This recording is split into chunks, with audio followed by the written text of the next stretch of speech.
داڑھی منڈانے والا شخص اذان اور تکبیر پڑھ سکتا ہے یا نہیں؟ اس سلسلے میں فتویٰ ملاحظہ فرمائیں۔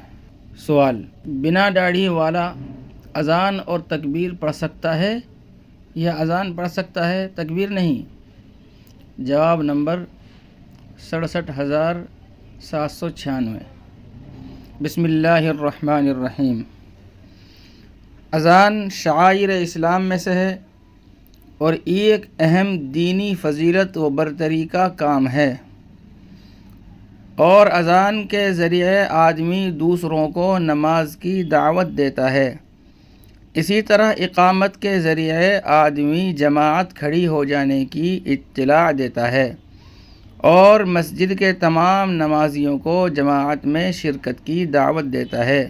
اس لیے جو شخص اذان دینا چاہتا ہے یا اقامت کہنا چاہتا ہے، اس کے لیے ضروری ہے کہ اس کی ظاہری وضاحت شرعی ہو، غیر شرعی نہ ہو، ورنہ اسے اذان و اقامت کہنے کی اجازت نہ ہوگی۔ اور ایک مشت کے بقدر داڑھی رکھنا واجب و ضروری ہے، اور داڑھی منڈانا یا ایک مشت یا اس سے کم پر کاٹنا یا تراشنا ناجائز و حرام ہے۔ اس لیے جو شخص داڑھی منڈاتا ہو اس کی اذان و اقامت مکروہ ہے، کیونکہ وہ شریعت کی نظر میں فاسق ہے، اور فاسق شریعت کی نظر میں اذان و اقامت نہیں کہہ سکتا۔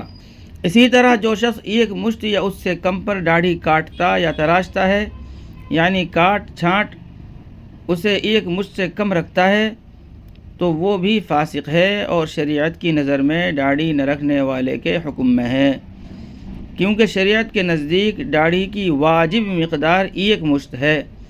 اس لیے یہ شخص بھی اذان و اقامت نہیں کہہ سکتا۔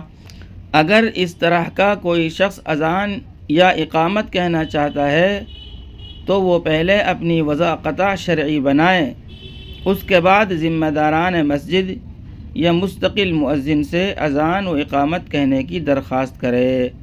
اس کے بعد یہ عربی کے حوالہ جات ہیں، ان کو ملاحظہ فرمائیں۔ لہٰذا داڑھی منڈانے والا شخص اذان و اقامت نہ کہے۔